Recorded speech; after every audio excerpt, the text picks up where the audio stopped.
wheat, barley, rye. Breakfast time for the chickens at an organic farm in Köttel in northern Germany.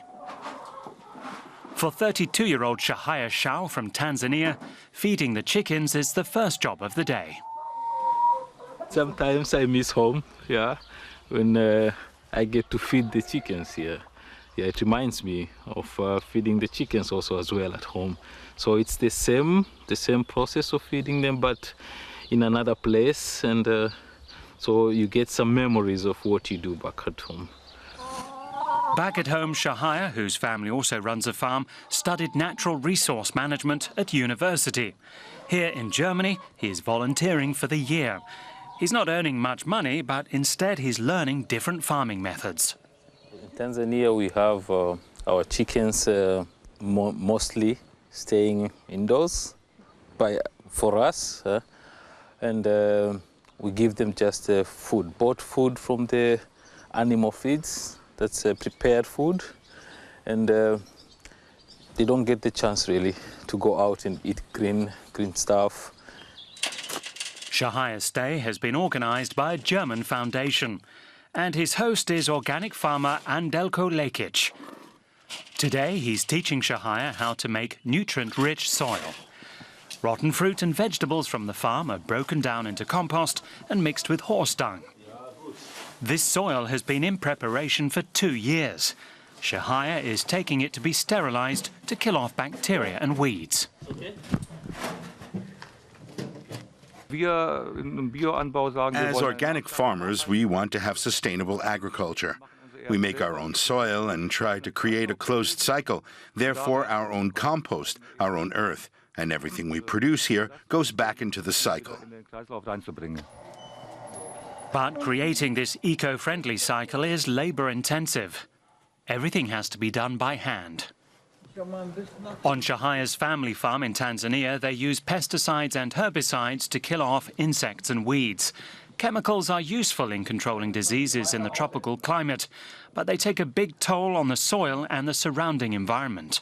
We are slowly killing the biodiversity, and I think that's not sustainable for a long term, because we need also the insects for also in our environment as well, and better if we can control it in another way other than using the poisonous substances.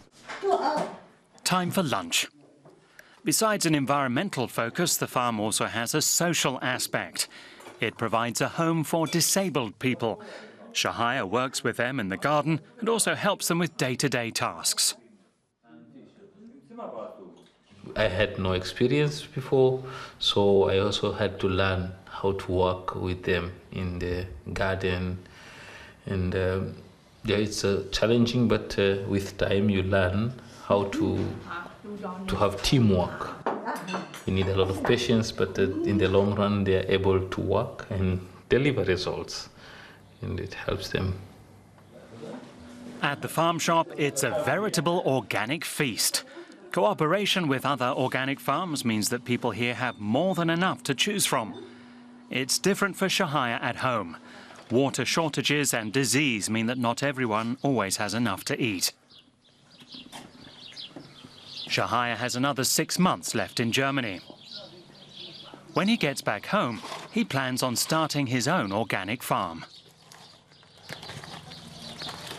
I really look forward to having the same model of farming in Tanzania and see whether it will work out, because I think it's the right way, it's sustainable, it's environmentally friendly, living with nature and producing food with the aim of maybe more people will come on board and also we could produce enough for everyone. Shahaya is sharing his experiences in Germany. He's writing about them in a blog. And if you'd like to know more about his life as an eco-volunteer, check it out, dw.com/eco-blog.